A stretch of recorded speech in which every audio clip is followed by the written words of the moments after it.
આપણે ઓમ પ્રાણાયામ કરીશું.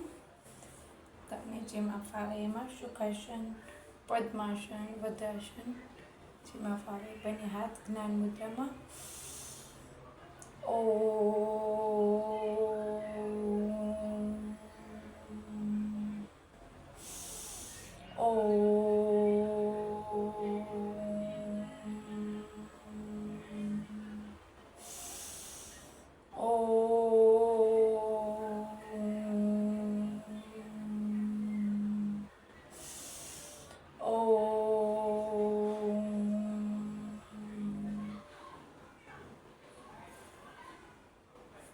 બંને હાથ ઘસી નાખો, આંખો પર લગાવો.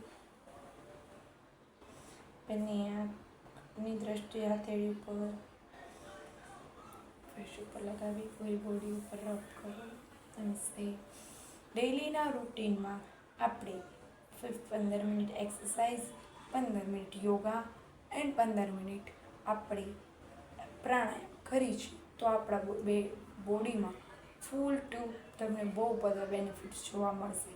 અત્યારની જે આપણે લાઈફ સ્ટાઈલ છે એના પ્રમાણમાં આપણે ડેઈલીના રૂટીનમાં આપણે સ્ટ્રેસ એટલો હોય છે, જેને લીધે આપણે માનસિક તણાવ થાય છે, આપણે નથી ગમતું, જે બધું થાય છે, નવા નવા રોગ નીકળે છે, નવા રોગ થાય છે. એના બદલે તમે જે લોકો યોગા નથી કરતા એને યોગા તરફ વળો અને યોગા કરો, એવો મારો ઉપદેશ છે.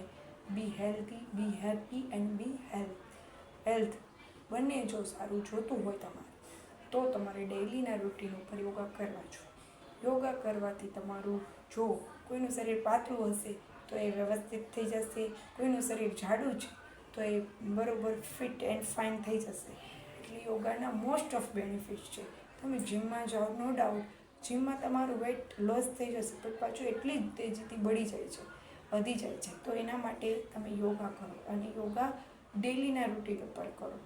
એવું નહીં કે એક દિવસ કર્યું પછી નહીં છોડી દેવાનું, એવું નહીં. ડેઈલી રૂટીન ઉપર તમે યોગા, પ્રાણાયામ, એક્સરસાઇઝ તમે તમારી જ લાઈફમાં તમારા માટે 1 ઘંટા યા આધા ઘંટા નીકાળી ન શકો તમે તમારા માટે, તમે તો શું કરો છો લાઈફમાં? તો તમારી લાઈફ માટે જ તમારે 1 કલાક તમારે સ્પેશિયલ ટાઈમ આપવો જોઈએ. મી ટાઈમ મતલબ કે તમારી લાઈફમાં તમારા માટે 1 કલાક યોગા કરવા માટે તમે કાઢો, જેથી તમારી લાઈફસ્ટાઈલ ચેન્જ થશે, તમને કોઈ પણ જાતનો રોગ નહીં થાય.